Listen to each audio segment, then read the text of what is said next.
Hey guys, it's Sam. So Xbox has been making some really big moves lately. They recently uh, reduced the price of Game Pass. They finally addressed one of my biggest complaints about the platform in general by fixing the achievement animation on PC, and I think those are really good moves. But there's something else that I want to talk about today that I feel like needs to be addressed, and this is only going to be important for those of you who consider yourself to be smaller-ish content creators. Okay, so if you have a channel that's, you know, 500, 300 subs or under, you know the struggle of trying to get seen in a sea of competition. And I truly do believe that Xbox right now is in its punk rock garage band era, where they are really embracing their ability to reach out to smaller creators.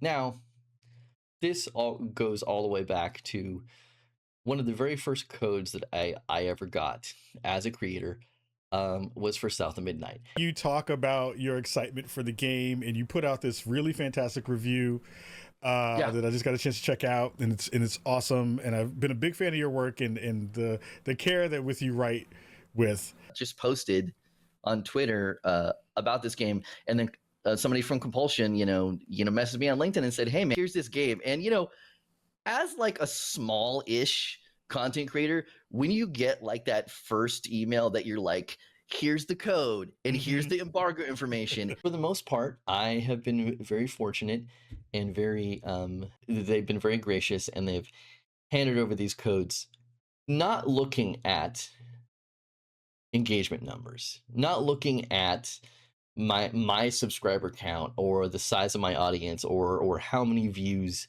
a random YouTube video has. They just want people to talk about Xbox and to cover Xbox, and they're expanding that reach to things beyond, so say, your traditional journalism outlet. Because I think that regardless of what any detractor will tell you about Xbox as a brand, I truly do believe that there are people on that PR team that do listen to players, that do check the Reddit boards and the comments on videos and the traction on articles when like Windows Central publishes things like that.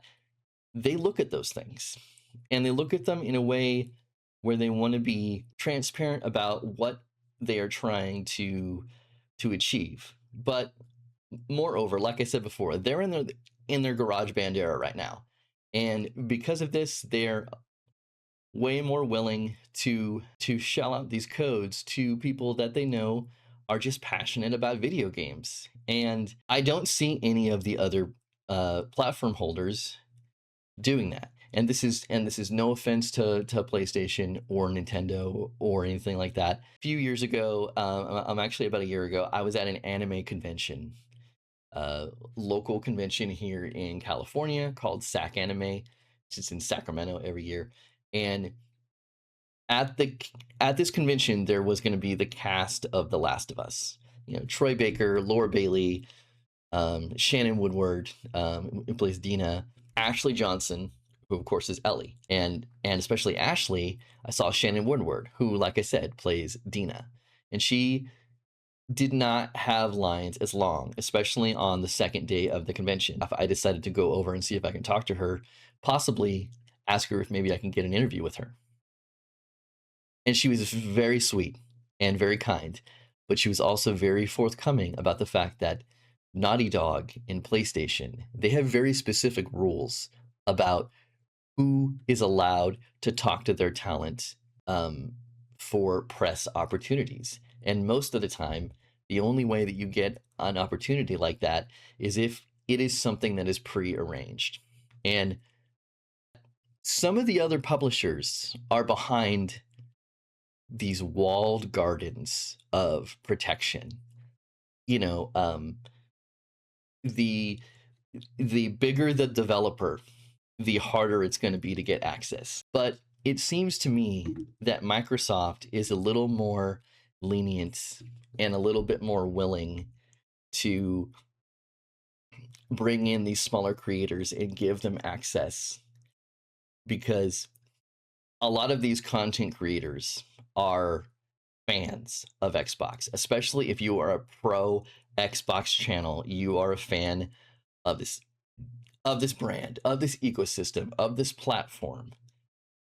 And they want people who are going to say genuine things. Next level. And that's because of Game Pass. Game Pass turns third-party games into Xbox exclusives, essentially.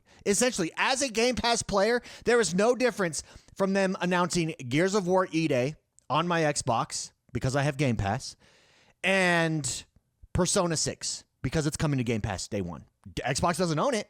It's going everywhere else, but it's coming day one. So for me, the gamer, they're the same. Editing Sam here. I just wanted to take a quick moment to thank X1 the Gamer and Khalif Adams from Spawn Me for allowing me to use the 2 clips from their content in this video. I will be linking them in the description if you want to check out those original videos. And now back to the video. That they are as likely to push people out unless the person that they are talking to is approaching their brand from a bad faith perspective. I just don't think that's the case. That being said, I think this all goes back to Xbox just being a little bit more open to content creators and a little bit more open to other people who want to write about media.